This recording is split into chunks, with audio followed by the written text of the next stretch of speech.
2026 টি-20 বিশ্বকাপ অনুষ্ঠিত হবে ভারত ও শ্রীলঙ্কায়। আসন্ন এই বিশ্বকাপে জায়গা করে নিয়েছে সংযুক্ত আরব আমিরাত।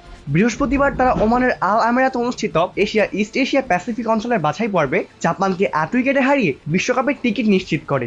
জাপানের দিয়ে 117 রানের লক্ষ্য তাড়া করতে নেমে আমিরাতের দুই ওপেনার আলিশান শারাফু ও মোহাম্মদ ওয়াসিম 70 রানের জুটি করেন। বল হাতে হায়দার আলী নেন 3টি উইকেট, তাও মাত্র 20 রান খরচে, আর তাতেই জয় তুলে নেয় সংযুক্ত আরব আমিরাত। এই জয়ে বাছাই পর্বের শীর্ষ দল হয়ে বিশ্বকাপের মূল পর্বে খেলার যোগ্যতা অর্জন করেছে আরব আমিরাত। আরব আমিরাত ছাড়াও ইস্ট এশিয়া প্যাসিফিক অঞ্চলের বাছাই পর্ব থেকে বিশ্বকাপের জায়গা পেয়েছে নেপাল ও ওমান ক্রিকেট দল। আসন্ন এই বিশ্বকাপে অংশ নিচ্ছে মোট 20টি দল। সরাসরি খেলার যোগ্যতা পেয়েছে 2024 টি-20 বিশ্বকাপের শীর্ষ 7 দল: Afghanistan, Australia, Bangladesh, England, south Africa, যুক্তরাষ্ট্র, ওয়েস্ট ইন্ডিজ। আর র্যাঙ্কিং হিসেবে বিশ্বকাপ খেলছে নিউজিল্যান্ড, পাকিস্তান ও আয়ারল্যান্ড।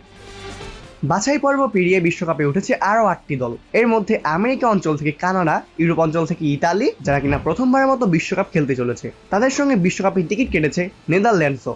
আফ্রিকা অঞ্চল থেকে বিশ্বকাপের সুযোগ পেয়েছে নামিবিয়া ও জিম্বাবুয়ে। আগের বিশ্বকাপের ফরম্যাটেই অনুষ্ঠিত হবে 2016 টি-20 বিশ্বকাপ। 20টি দল 4টি গ্রুপে প্রথম ভাগ হয়ে রাউন্ড রবিন পদ্ধতিতে খেলবে।